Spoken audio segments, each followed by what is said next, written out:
Okay, so here's pretty much our last idea from chapter 3, and in particular 3.7. We're going to revisit an old idea. I'm going to be finding an equation of a line. All right, it's going to be passing through negative 3, 4.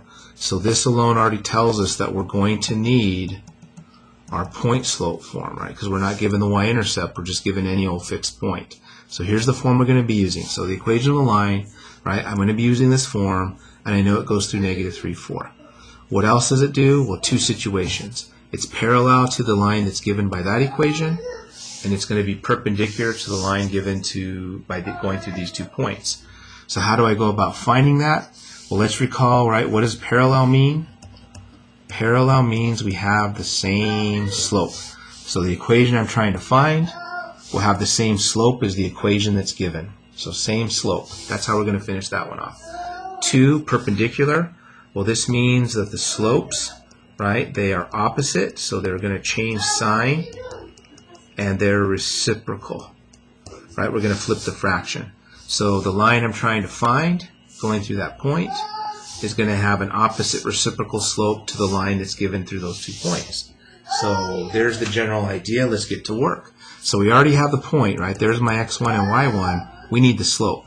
So the best way to find the slope of this general form is to convert it to possibly slope-intercept. So if we do that, I'll subtract x from both sides. That'll give us negative 2y equals a negative x plus 2. We divide both sides by negative 2. And remember, there's 2 fractions there, right? A negative divided by a negative is a positive. Positive 2 divided by negative 2 is minus 1. So our slope is 1/2. Since we're parallel, the slope's going to be the same for the equation I'm trying to find in this line. So remember, there's 2 equations here. The one I'm trying to find going through this point and the line that was given have the same slope.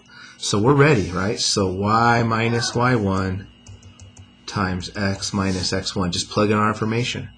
So y1 is 4. We just found the slope to be 1/2, and x1 is negative 3. And so the equation of the line, if we rewrite that, there's your equation of that line in point slope form. All right, so there you go. We're all done. To do the one that's perpendicular to this situation, well, again, we already have the point. What I need is the slope that passes through this other line. And once we have it, we're opposite reciprocal. So how do I find this slope over here? Well, let's just use our slope formula, right? So take that y value and subtract that y value, right? y2 minus y1. And then this x value, subtract this x value, x2 minus x1. This becomes 5 plus 2, and we have us 2. So the line that passes through these 2 points has a slope of 7/2. So since we're trying to find one that's perpendicular, we're going to change the sign and flip the fraction. Opposite reciprocal. So here's our slope that we have, and here's our point that we have. So we're ready. Go to our point slope form and just start plugging things in. So we have y minus 4 equals my slope x, right, minus negative 3. Of course, if we clean that up, the answer in the back of the book will most likely look like that. So there's your equation of your line in both cases. All right, so let me go one step further. Right, technically speaking, we're done. We found the equation of the line, but I believe in this homework set, what they also ask you to do is to convert what you have to slope-intercept form. Y equals mx plus b. All right, so let's practice that with what we know. So how do we do that? Well, we basically take our point slope form and get y by itself. So we'll begin that journey by distributing the half. So in this case, that would give us y minus 4 equals 1/2. I write that as a fraction. 1/2 times 3, well, that would give us a positive 3/2. To get y by itself, I would add 4 to both sides. And so we get y equals 1/2 x, and then of course we have to do that addition. Let me do it off to the side. So 3/2, right, plus 4, well, that's 4 over 1. To add, I need a common denominator, so we'll do our equivalent fraction work. and this becomes 8 halves. Combine them up, we get 11 halves. So there would be the answer if you were asked to put it in slope-intercept form. So be careful with the directions. If I'm asking for any old equation, I think the point-slope form is good enough. It's another way to say the same thing.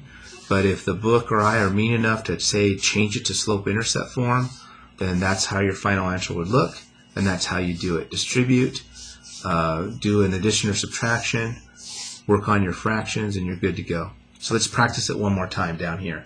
So again, to start solving it for y, getting it in slope-intercept form, I would begin with a distribution.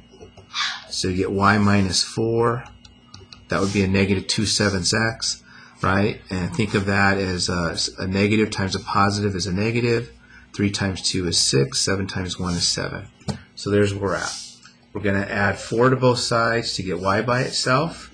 So my answer right now looks like y equals negative 2/7 x. And of course we have to figure out how to perform that addition. Well, again, we need a common denominator.